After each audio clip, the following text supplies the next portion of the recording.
Everyone, this is Shikha Srivastava from mathematics farm. आज हम लोग क्या पढ़ेंगे? आज हम लोग class 7 chapter 10 that is algebraic expressions में ट्राई दिस सॉल्व करेंगे, जो कि पेज नंबर 164 पर गिवन है और ये मैं अपडेटेड एनसीईआरटी सिलेबस के अकॉर्डिंग आप लोगों को पढ़ा रही हूँ। Question is group the like terms together from the following. ये जो नीचे टर्म्स आपको गिवन है, इसमें आपको लाइक टर्म्स को ग्रुप करना है। ग्रुप करना है मींस एक साथ लिखना है। जो लाइक टर्म्स है उसको एक साथ लिखना है।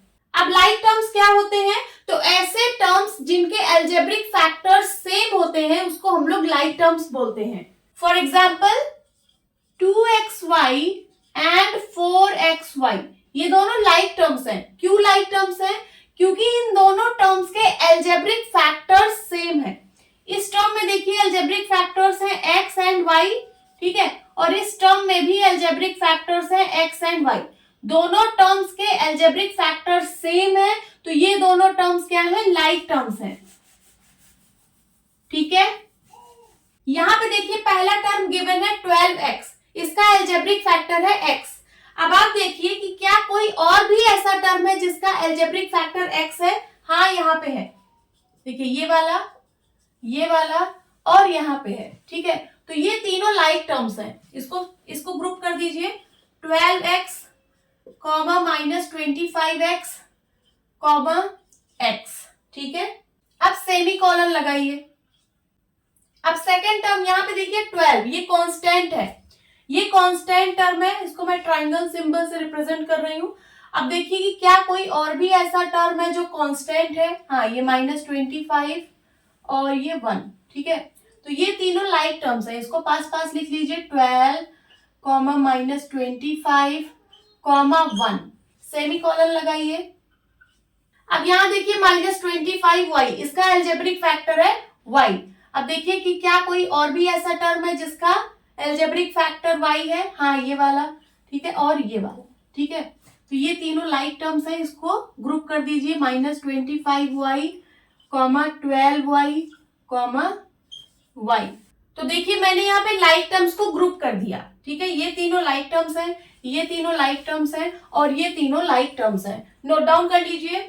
अब इसी पेज नंबर 164 पर एक और ट्राई दिस गिवन है। चलिए इसको भी सॉल्व कर लेते हैं।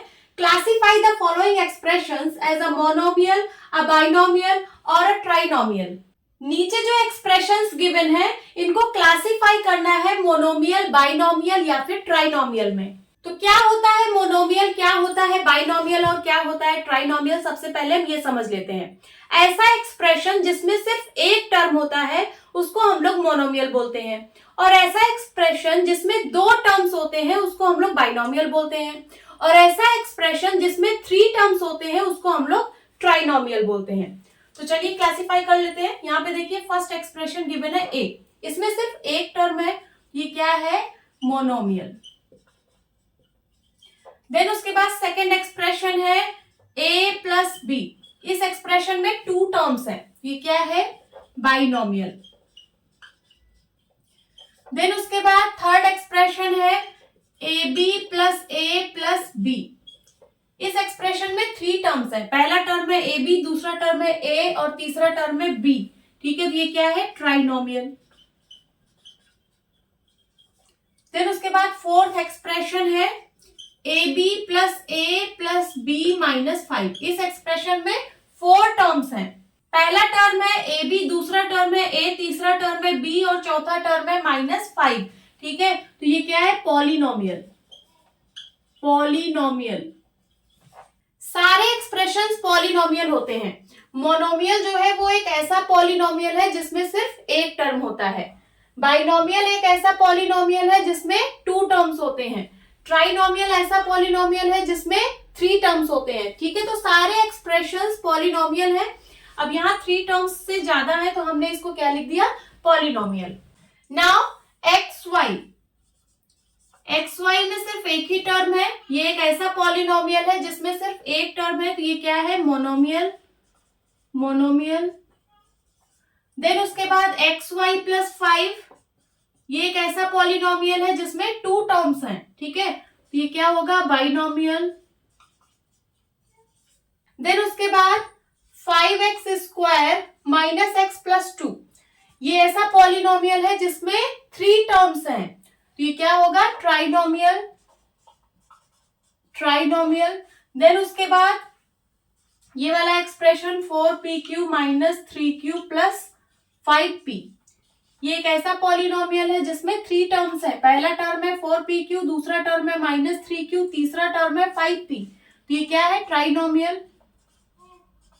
ट्राइनोमियल। देन उसके बाद एक्सप्रेशन है 7, इसमें सिर्फ एक टर्म है, ये एक ऐसा पॉलिनोमियल है जिसमें सिर्फ एक टर्म है, so this is monomial. Monomial. Then उसके बाद 4m माइनस 7n प्लस 10, ये एक ऐसा पॉलिनोमियल है जिसमें 3 टर्म्स है। पहला टर्म है 4m, दूसरा टर्म है माइनस 7n, तीसरा टर्म है 10, so this is trinomial. Trinomial. Then उसके बाद 4mn प्लस 7, ये एक ऐसा पॉलिनोमियल है जिसमें 2 टर्म्स है। पहला टर्म है 4mn और दूसरा टर्म है 7, सो this is binomial. Okay, note down कर लीजिए। होप स्टूडेंट्स आपकी क्लास अच्छी लगी होगी। मिलती हूँ अपनी नेक्स्ट वीडियो में, तब तक के लिए बाय बाय, टेक केयर।